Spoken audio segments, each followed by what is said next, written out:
Hey guys, আসসালামু আলাইকুম। তারপর বলো কেমন আছো তোমরা? সরি টু সে 2 দিন লেট হয়ে গেল গা। তৃতীয় চোখ গল্পের পার্ট 4 নিয়ে এসে পড়ছি, তো শুরু করা যাক। এবার সেই তৃতীয় চোখ গালিব ভাইয়ের কপালে ভেসে উঠছে। গালিব ভাইয়া আমার দিকে এগিয়ে আসতে লাগলো। আমি চিৎকার করে তাকে থামিয়ে দিলাম। গালিব ভাইয়া অবাক হয়ে বলল, কি হয়েছে রিস্পা? আমাকে দেখে তুমি ভয় পাচ্ছ কেন? ভাইয়া আপনার কপালে কপালে হাত দিয়ে বলল, কই, আমার কপালে তো তুমি ছাড়া আর কিছুই নেই, তাহলে ভয় পাওয়ার কি আছে? আমিও খেয়াল করলাম ভাইয়ার কপালে তৃতীয় চোখটা উধাও হয়ে গিয়েছে। আর তখনই পিছন থেকে বাবা উঠে গালিব ভাইয়ার গলা চেপে ধরে কর্কশ গলায় বলল, এটা আমাদের পারিবারিক ব্যাপার, তুই কেন আসছিস? চলে যা এখান থেকে। গালিব ভাইয়া কোনো মতে নিজেকে ছাড়িয়ে আমার পাশে এসে বলল, শ্বশুর ড্যাডি, নিজের মেয়ের জামাইকে এভাবে কেউ আপ্যায়ন করে নাকি? এই শুনে বাবা আরো রেগে গিয়ে গালিব ভাইয়ের দিকে তেড়ে আসলো।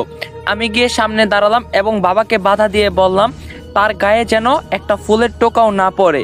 তুমি তোমার সন্তানদের এই অভিশপ্ত বিপদে ফেলছো। নিশ্চয়ই তুমি এমন কিছু করছো যাতে করে অদৃশ্য জগতের কেউ আমাদের পিছনে পড়ছে। কি করছো তুমি, সত্যি করে বলো বাবা।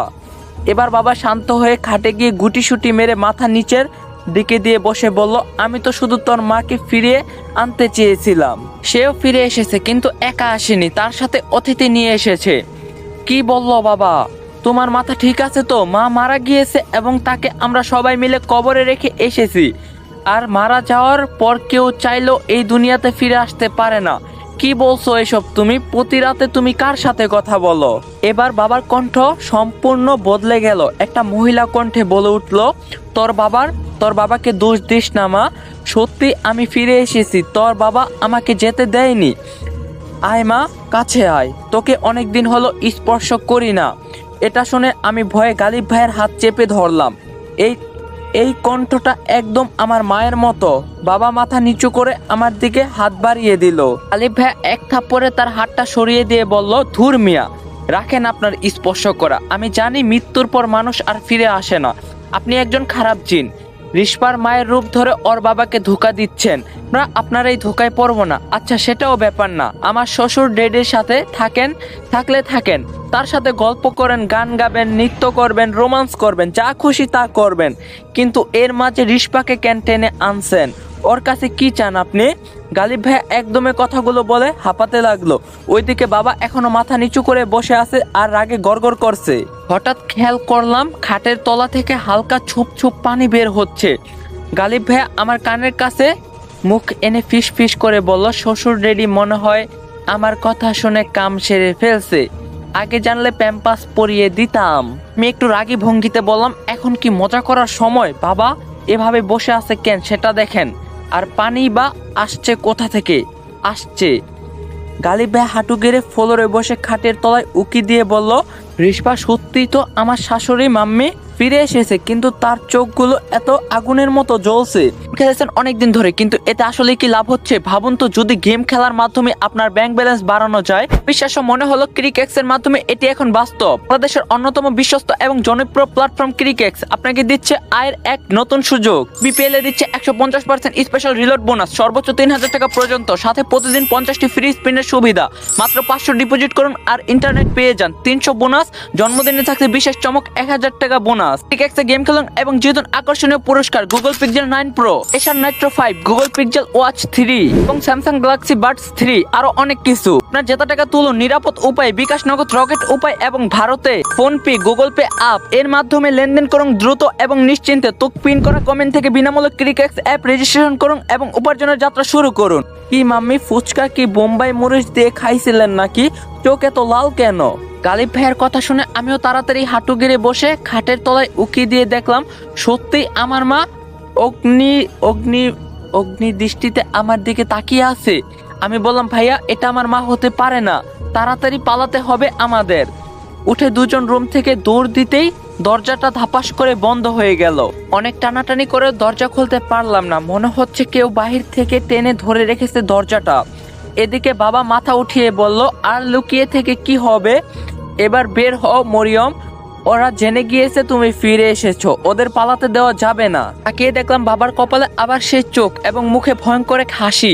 খাটের তলা থেকে সাপের মতো পেঁচিয়ে বের হলো আমার মায়ের রূপী সেই শয়তানটা। কিছু বুঝে ওঠার আগে বিদ্যুতের গতিতে আমাদের সামনে চলে আসলো সে, এবং গালিব ভাইয়ের গলা চেপে তাকে দেওয়ালের সাথে লাগিয়ে উঁচু করে ফেললো। আমি বাধা দিতে গেলে আমাকে এক ঝাটকায় বাবার সামনে এনে ফেললো।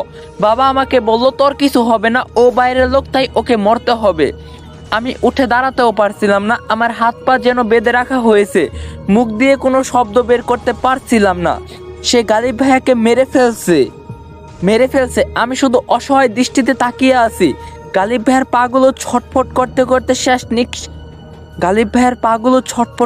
করতে শেষ নিঃশ্বাস ত্যাগ করবে, ঠিক এমন সময় চারদিক থেকে ফজরের আজান ভেসে আসলো। সাথে সাথে সে গালিব ভাইয়াকে ছেড়ে দিল এবং চিৎকার করতে করতে অদৃশ্য হয়ে গেল। বাবাও ধাপাস করে খাটে পড়ে গেল। এবার আমার হাত পাও ফ্রি হয়ে গেল মনে হচ্ছে। আমি উঠে দৌড়ে গেলাম গালিব ভাইয়ের কাছে। ভাইয়া, আপনি ঠিক আছেন তো? কথা বলেন প্লিজ। কি হয়েছে, কিছু তো বলেন। গালিব ভাইয়া শ্বাস নিতে নিতে বলল, আরে ডাইনি মাম্মির পরি মেয়ে, একটু দম নিতে দাও। খুব জোরে গলা চেপে ধরছিল। আমি তো ভেবেছিলাম আজকে আমি শেষ। তাকিয়ে দেখলাম গালিব ভাইয়ার গলায় 5 আঙ্গুলের দাগ বসে গিয়েছে। ফর্সা হওয়ার কারণে দাগগুলো লাল হয়ে আছে। আমি কান্না করে দিয়ে বললাম, ভাইয়া আমাকে মাফ করে দেন, আমার জন্য আপনি মরতে বসছিলেন। আপনাকে এখানে আনা ঠিক হয়নি, আপনি প্লিজ চলে যান। আমার জন্য আপনার কিছু হয়ে গেলে আমি নিজেকে ক্ষমা করতে পারবো না। এটা তুমি কি বললে? তোমার সাথে জীবনের শেষ অবধি চলার শপথ করছি।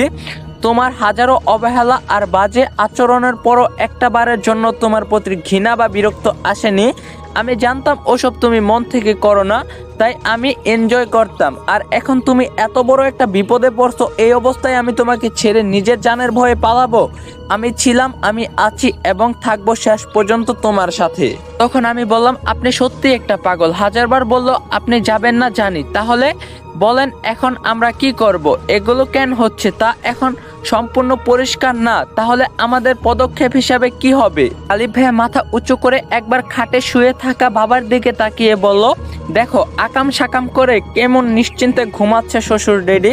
উনি তোমার মাকে ফিরিয়ে আনার জন্য এমন কিছু করছে যে তোমাদের ভাই বোনের জীবন হুমকির মুখে ফেলে দিয়েছে। আর তোমার বাবার তৃতীয় চোখ দেখার পিছনে কি রহস্য আছে সেটাও খুঁজে বের করতে হবে। এসবের সাথে ওই চোখের সম্পর্ক কি? এখন ফজরের আজান হয়েছে, নামাজ পড়ে আমরা বের হব বাসা থেকে। আমার একজন পরিচিত হুজুর আছে যে এসব প্যারানর্মাল বিষয়গুলো নিয়ে রিসার্চ করে। আমি নিশ্চিত তার কাছে গেলে কোনো না কোনো সমাধান পাবো। এবার রুমটা বন্ধ করে আস্তে করে বের হলাম। প্রথমে আমি নামাজ পড়ে নিলাম, তারপর গালিব ভাইও নামাজ পড়লেন। এবার বাসা থেকে বের হবার পালা। এখনো বাহিরে অন্ধকার পুরোপুরি কাটেনি, সবেমাত্র পাখালির কিচিরমিচির শব্দ ভেসে আসছে। যাওয়ার সময় বাবার রুমে উকি দিয়ে দেখলাম সে এখনো গভীর ঘুমে। বের হওয়ার জন্য যখন মেন দরজা খুললো ভাইয়া, তখনই সে থমকে দাঁড়িয়ে গেল। আমি পিছন থেকে বললাম, কি হলো, দাঁড়িয়ে পড়লেন কেন? গালিব ভাইয়া বলল, কফিন।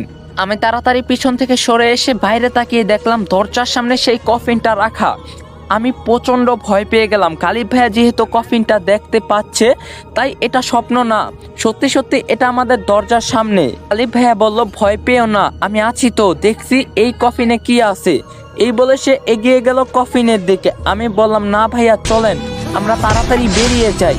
এটা এখানে পড়ে থাকুক, না জানি এটার ভিতর কি আছে, দরকার নেই এটা খোলার। তো গালিব ভাইয়া আমার কোনো কথা না শুনে বলল, কতবার পালাবে তুমি? আমরা চাইলেও এখন আর এসব থেকে পালাতে পারবো না, তাই যা সামনে পড়বে তার মোকাবেলা করতে হবে, ভয় পাওয়া যাবে না।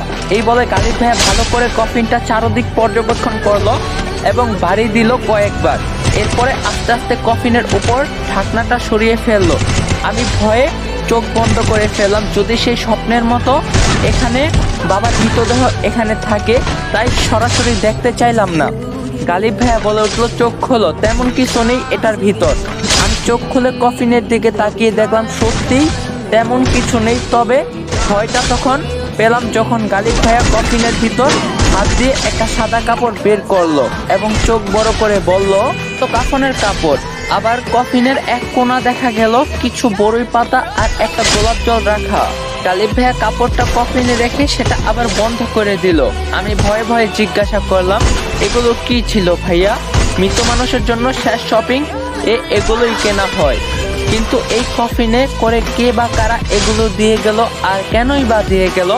হ্যাঁ, মনে পড়ছে, তুমি স্বপ্নে দেখছিলে কফিনের সাথে 4 জন কালো কোটটাই পরিচিত অচেনা মানুষ যারা বলছিল তোমাকে নিতে এসেছে, তারাই এই কফিন এখানে রেখে গিয়েছে।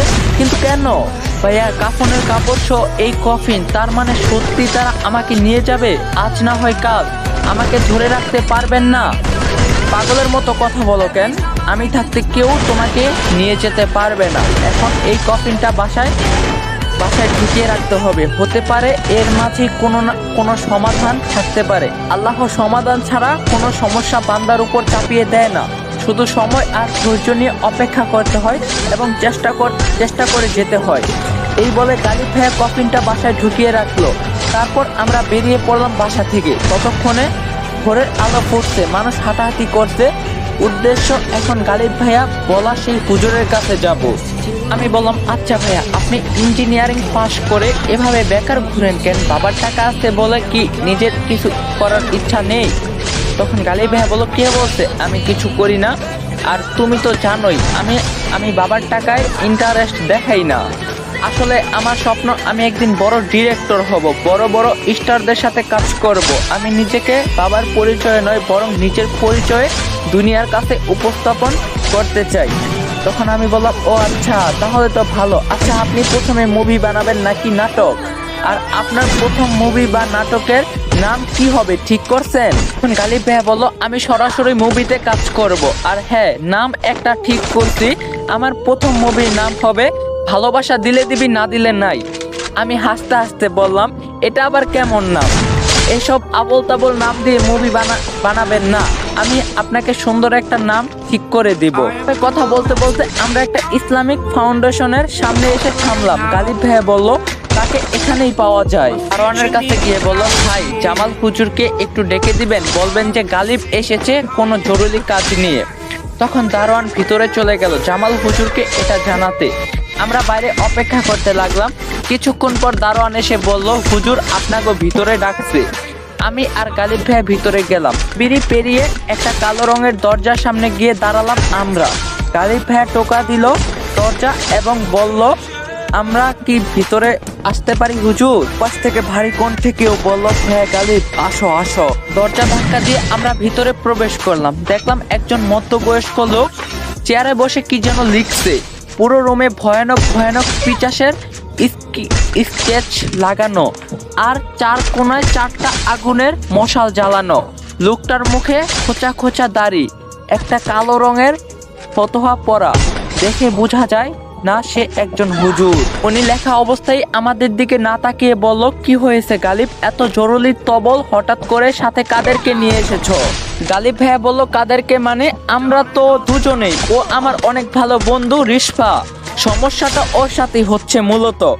উনি এবার লেখা বন্ধ করে আমাদের দিকে তাকিয়ে বলল, সেটা তো দেখতেই পাচ্ছি, কিন্তু তোমাদের পিছনে 3 চোখওয়ালা মহিলাটা কে? আজকের পার্টটা এই পর্যন্তই ছিল। পার্ট 4 আপনাদের কাছে কেমন লাগছে অবভিয়াসলি কমেন্টে জানাবেন। যদি আজকের পার্টে 2K লাইক কমপ্লিট করে দিতে পারেন 24 ঘন্টার মধ্যে, তাহলে পার্ট 5 কালকেই পেয়ে যাবেন। তো ভিডিওটা ফটোফট লাইক দেন, চ্যানেলে নতুন আছে তো অবশ্যই চ্যানেলটা সাবস্ক্রাইব করেন। দেখা হবে পার্ট 5-এ। সবাই ভালো থাকেন, সুস্থ থাকেন, আল্লাহ হাফেজ।